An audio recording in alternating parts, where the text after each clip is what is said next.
I welcome you to the Midterm Rental Coaching Hot Seat, where you get to ask me 3 questions under 15 minutes or less.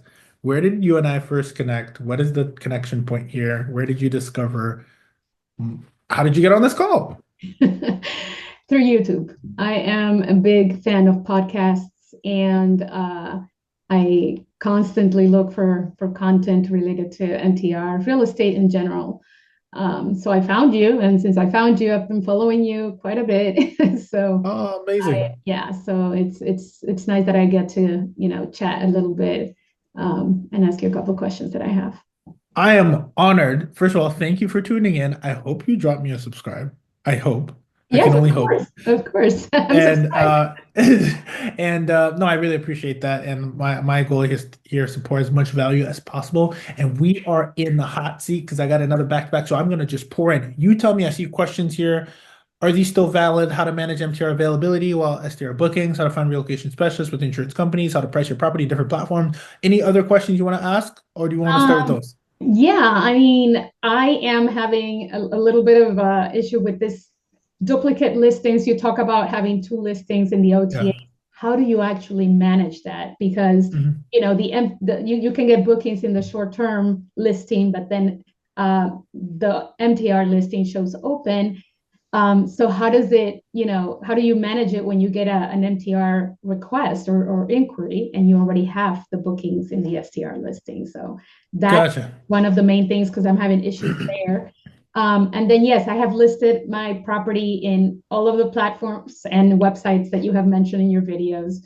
But I don't know if I should even pursue trying to connect with the relocation specialist. And if so, how do I do that?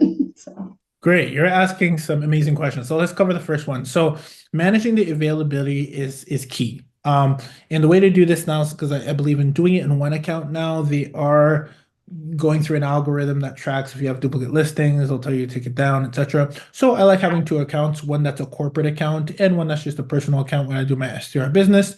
Um, and here's it, I keep it super simple. I like to make my life super easy. Number one, on the short-term rental side, I don't make myself available. Well, I should say this. I am available past 30 days, but outside of 30 days, we use a dynamic pricing tool that makes the pricing go super expensive. Why is this important? It's because a lot of people right now, if you're just accepting anybody, you might have bookings for March. You might have them for May. And what happens is when you do get an inquiry, it's going to make your life so difficult to be able to say, oh my God, by the way, the March booking, sorry, you got to cancel. By the way, the May, no. So I make my life easier and I condense that window for 30 days. Why did I pick 30 days? Because that's my lead time in my marketplace. One way to figure that out is to go on Airbnb, look at your insights, and it'll tell you what your lead time is in your market. What market are you in? I'm in Virginia, Fredericksburg, Okay, Virginia. cool. So there'll be a lead time there, and all that lead time is, it just means that how early or how far, how early are people booking their travel before they actually initiate or, actually check in. Could be 3 weeks, could be four. I like that window of capturing the SDR business because who am I kidding? How can I guarantee that I'm going to get an MTR booking? I can't. So what I want to do is still maximize to get the SDR business. So that's one way. Now you might be asking, Ruben, that sounds great, but still what happens for the MTR booking? The MTR listing and or account should have depending on how aggressive you are. So here's the toggle. Ready? This is important. If you are in a position where you're getting SDR bookings, things are good within the 30-day stay, then I would get a little bit aggressive and I say, listen, I'm going to make my minimum stay of 30 days on my MTR listing, 30 days or more. That way, the only people who are going to reach out to me are the ones in need of 30-day or more. Now, if you're in a situation or like Ruben, the struggle is real over here. I'm not getting any SDR bookings and or any MTR bookings, that also will decrease that window. What you do is you set it for 30 days or 14 days or 10 days or 7 days. You decrease it based on the amount of inquiries you're trying to get. Now, what's very, very, very important, if you don't get anything from all this, is that you remove instant book. Okay. Okay. That is how you manage it. Because now what you're doing, Adriana, is all you've done is turn that into an ad that's saying, hey, I'm open for business. And then they have to inquire. And when they inquire, you can say, hey, by the way, this is very important. When they inquire for, let's say, the next 3 months, do you think it matters if they move in this Friday Or could they potentially wait next Friday if they're looking for a 3 month stay? What do you think? I think that they could wait.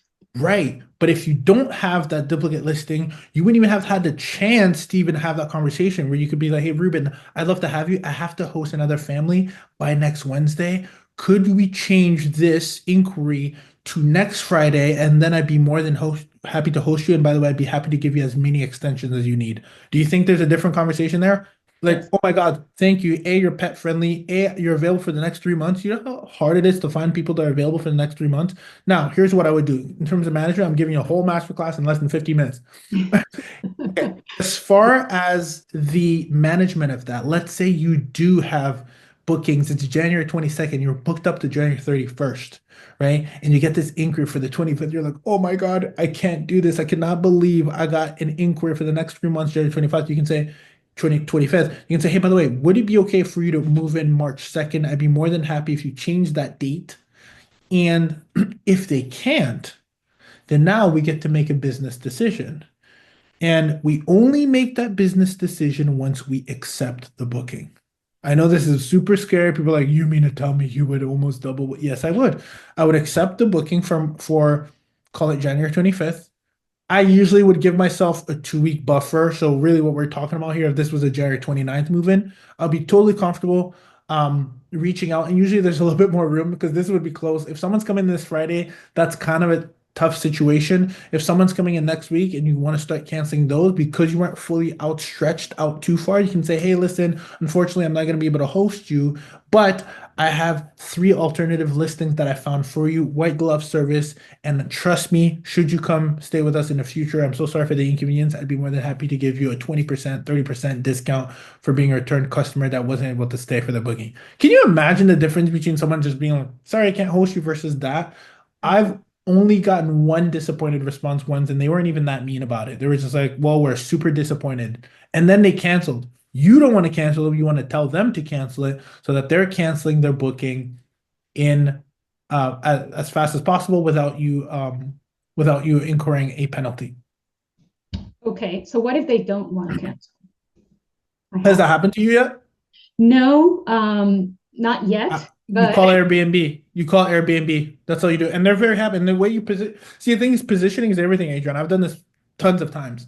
It's all about your positioning. You call Airbnb, say, hey, listen, I'm Adriana, rep. Thank you so much for picking my call. I'm not going to be able to host this guest. I went in and actually provided them a bunch of options. I'm so terribly sorry. The last thing I want is for this guest to show up and not have a place to stay. This is why I'm calling in to see if you can assist me. Now they might ask, well, why are you canceling, etc. And that's where he kind of gets like, I'm unable to host them. You kind of gotta do a little bit of a dance there. But that's why I don't overextend myself because I don't have to do that dance very often. Because typically I actually can convince the guest pretty quickly when I give them those options. Now, if they don't, you just escalate to Airbnb. And then guess what? Here's the worst case scenario, Adriana.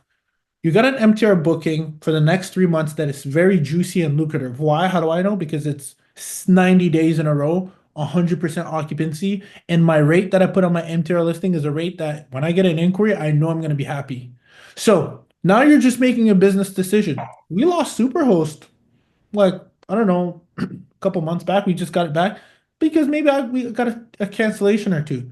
But the business decision, the truth is there's tons of properties that are available for a single family, sorry, for an Airbnb guest. There are not that many listings available for a 3 month stay. And so at that point, you're making a business decision. We're not here to screw people over at all. This is why I go about it with a white glove service approach of like, hey, listen, here are alternatives within your price range, within the same zip code. I went out of my way to find alternatives for you because I feel awful that I'm not gonna be able to host you. That right there puts you a way above and beyond any customer service that we have this day and age, right? So you really want to go out of your way to really provide an alternative solution for them. But I actually avoid that by having a shortened extended stay. Most people open themselves wide up. Look at your lead time, condense it, make it super expensive on the STR, on the MTR booking. You do 30-day stays, 14 days if you want more business, 10, 7, whatever. Remove instant book and just be open for business. And then it's just a conversation and a dialogue from there. Does that make sense? yes, I actually tried to reduce my booking window in Verbo, but they don't let you go anywhere under 6 months. Oh, then don't worry about verbal. Come to Airbnb. That's Okay. no. It's I commend you for being on multiple platforms, but when it comes to Airbnb being the number one OTA, it blows Airbnb out of the water by the data. It just shows the amount of volume and inquiries. It's good for vacation rental markets. We use it too as well. Okay. But it's solely like if you're gonna do the strategy, I do it on Airbnb. It's simple. It's very straightforward. I don't feel the need I need to do it now. The restriction part is interesting. I don't know if you're using an OTA, PMS, property management software system. Not yet. I tried Guesty, but to be honest with you, it was confusing. It wasn't. Guesty is a little clunky. We've had Guesty, Do you have but any recommendation? I would here, yeah, I do pick a PMS that has stellar support. So Oh, like when you literally ask, like when you, and there's tons of them. There's Wheelhouse, there's Porter. We're going to Porter. It's still everything seems a little bit complicated at first, but the number one question I want to ask is like, hey, when I need help, what happens? Do I call customer service? Do I have to send an email support and file a ticket? Whatever it is, if you're less technology savvy, pick the one that has the best support team, and you will have success. Because literally, it's all about asking who can help that's because it's going to be something you're going to have a question on. You want to make sure they have a robust system. Guesty is not the best for that. And I speak from being a lifelong what do you customer. use?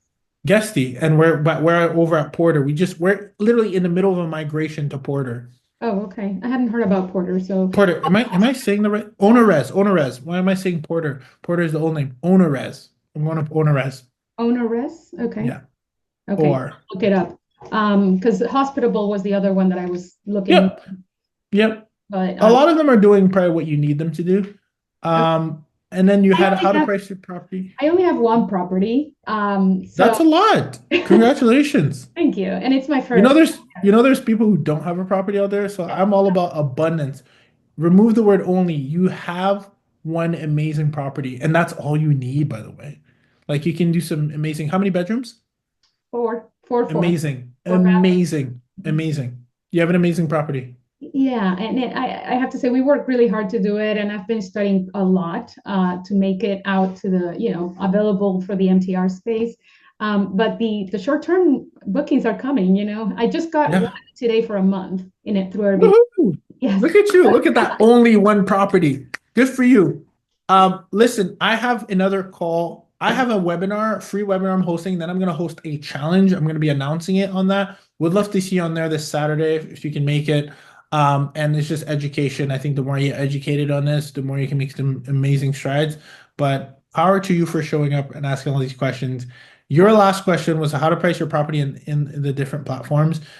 I always say price high, but when you do price high, I love Zillow, rental manager, love it. When you do price high, just put a note in there that says, hey, listen, we're open to review our rate based on different length of stays, whether it's Okay. 1 month, 3 months, 6 months, 9 months, because now you open up the conversation. My whole thing is about open up conversation to do more business. That makes sense? Yes. Yes. All I right. have that contact with people. Yes, absolutely. I'll keep trying to reach out to the relocation specialists. Hopefully I can get through. The insurance companies don't say much when I call. It's Uh, okay, by the way. That's okay. okay. That me too. And it's okay because guess what? They're either receiving the call or they're receiving my emails. And just because they don't respond or have the time to respond doesn't mean they don't know who I am. So the best thing you can do, it doesn't matter if you have one property or two or three, foster a relationship. At some point, you'll get through someone on the other side that you connect with. And that's the importance. The relationship matters very much. Because remember, this one relationship can open many doors to many other clients. Focus on depth, not width. So with that first, to get exposure to a lot of different people, when you find the right person, hang on to them. Just like a relationship, always pour in, even when you don't need them or they don't need you, just to check in. The Got it? contact versus the contract. Ah, my girl, Adriana. I love it. Will I see you at the webinar? I hope so. Absolutely. So you're We going to list get in YouTube, or where are you going it's to? gonna be if you're on my are you on my email list? I don't think so. No, Oh, make sure no, yes, yes, I am. you should be. Then I'll announce it on there and you can RSVP, okay? Perfect. Thank you so much, Ruben. Adriana, I can smell the success. I can taste it. I love it. Thanks for joining, and I hope you got tons of value from this. Thank you so much. I did. Have a great. Absolutely. We'll Okay. see you on the other side. Bye-bye. Conquer the rest of your day. Bye bye.